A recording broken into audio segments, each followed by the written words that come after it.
Қайырлы күн баршаңызға. Бұл жаңа талап ауылымыздағы Нұр деген заправка. Осы жерде бір-ақ заправка бар. Бұның жасап кеткеніне бәлен жылдан асты. Қарасаңыздар, міне айналасы голый, бір тал еккен жоқ.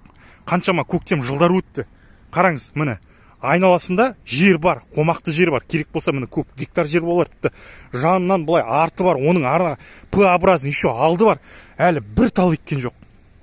Білсеңіздер, заправкадан өте жаман ауа бөлінеді. Өте жаман ауа бөлінеді. Газдың ауасы, бензиннің ауасы, былай қарасаң, ауылды ластап отыр ғой, шыны керек. Енді бір тал егуге бұлардың қабілеттері жетпей ма сонда деген сұрақ келеді. Қазір көктем айы болды, мысалы, тал егу науқаны басталды. Ал неге бұлар тал екпейді? Қазір алдын түсірем, сіздерге көресіздер. Сосын біздің ауылымызда бұлар дейтін келімсектер келеді, кетеді, артынан шаш тасап кетеді деген сияқты ғой, былайша айтқанда. Ал ауылымызға жанашыр, ана жерде магазин бар, ана жерде тұр, ана. Ол кәдімгі магазинді салмас бұрын айналасына тал егіп тастады. Міне 3-4 жылдың көлемінде ол талдар гүлдеп шығып жатыр. Мен қазір оны да түсіріп сіздерге көрсететін боламын. Міне мынау сол Нұр заправканың қақ алды.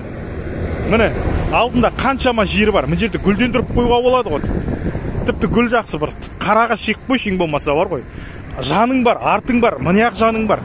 Ешқандай да тал жоқ. Бәлен жыл болды ауылымыздың ауасын ластап кетсін ғой.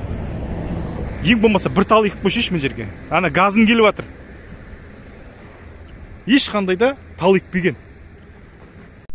Бұл ауылымызда Абука деген дүкен.